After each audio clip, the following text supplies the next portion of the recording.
तो दोस्तों, क्या आपने कभी नोटिस किया है जब आप अपने माँ बाप से कहने जाते हो कि आप लो फील कर रहे हो तो उनका रिएक्शन क्या होता है? एक ऑकवर्ड साइलेंस, देन एक कैंडिड रिप्लाई, ज्यादा सोचो मत, सब ठीक हो जाएगा। इमोशंस पे रिएक्ट करना तो दूर की बात, पेरेंट्स उन टॉपिक्स पे बात ही करने से बचते हैं। लेकिन ऐसा क्यों है? Why is it so hard for Indian parents to sit down and talk about feelings, sadness, anxiety, heartbreak या इवन लोनलीनेस? हो सकता है इसका जवाब उनकी अपब्रिंगिंग में छुपा हो। तो चलिए पहले उनकी दुनिया समझते हैं कि हमारे पेरेंट्स या उनके पेरेंट्स किस एनवायरनमेंट में बड़े हुए हैं, जहाँ इमोशन से पहले रोटी, कपड़ा, मकान आते थे। ज्यादातर इंडियन फैमिलीज 70s, 80s और 90s में एक सर्वाइवल मोड में जीती थी। इमोशंस का क्या काम जब पेट भरा नहीं? Financial struggle, social pressure and family expectation का प्रेशर इतना ज्यादा था कि इमोशंस लग्जरी लगते थे। उनके लिए emotion is equal to distraction, और आज भी वो सेम माइंडसेट चला आ रहा है। According to UNICEF report, over 50% of Indian youth experience emotional stress. पर सिर्फ स्ट्रगल ही नहीं, सोसाइटी का एक इनविजिबल प्रेशर भी था जिसका नाम है चार लोग क्या कहेंगे। मैंने इन चार लोगों के ऊपर भी एक डेडिकेटेड वीडियो बनाई है जिसमें मैंने एक्सप्लेन किया है ये चार लोग आखिर होते कौन है।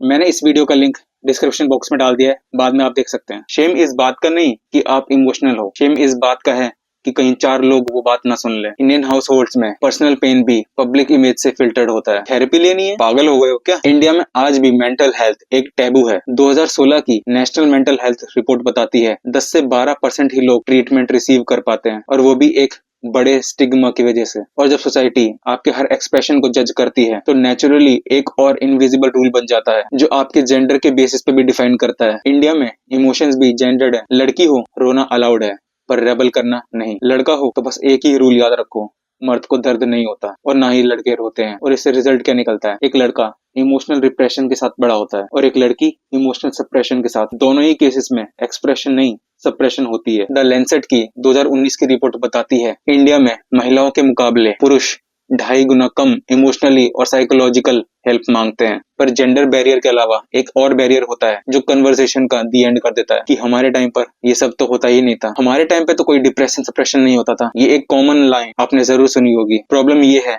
कि उनका रेफरेंस पॉइंट अलग था। न इंटरनेट था, न अवेयरनेस थी। Mental health was either ignored और स्पिरिचुअलाइज्ड। और अब जब हम ओपनली बात करते हैं तो उन्हें लगता है कि हम ओवर रिएक्ट कर रहे हैं। ये है, अब जब हमें समझ है, टूल्स है, तो क्या हम इमोशनल एक्सप्रेशन को नॉर्मल बना सकते हैं? Things are changing slowly but steadily. Schools, media और अर्बन फैमिलीज में अवेयरनेस बढ़ रही है, और हमारी जनरेशन पहली जनरेशन है जो कह पाती है मुझे तकलीफ है और मैं बात करना चाहता हूँ। We are breaking cycles, we are replacing shame with understanding. और ये चेंज तभी आएगा जब हम चुप रहने की बजाय इस पर खुलकर बात करेंगे। और अगर हम ये साइकिल तोड़ पाए तो शायद हम अपनी और अगली जनरेशन दोनों की इमोशनल लैंग्वेज लिख रहे हैं। हमारे पेरेंट्स बुरी नीयत से इमोशनली डिस्टेंट नहीं थे, वो सिर्फ ट्रेंड नहीं थे उस लैंग्वेज में। उनके पास टूल्स नहीं थे, लेकिन अब हमारे पास वो टूल्स हैं। तो अगर आप भी ये वीडियो देख रहे हो और सोच रहे हो कि मैं अपने पेरेंट्स से कभी ओपन नहीं हुआ, तो शायद आज ही वो पहला स्टेप हो। बिकॉज जब आप बोलते हो तो आप अपना नहीं, आने वाली जनरेशन का इमोशनल फ्यूचर भी सेव करते हो। तो अंत में यही कहूंगा, अगर आपको ये वीडियो रिलेटेबल लगा हो तो कमेंट करो क्या आपने कभी अपने पेरेंट्स के साथ इमोशंस शेयर किए हैं। और इस वीडियो को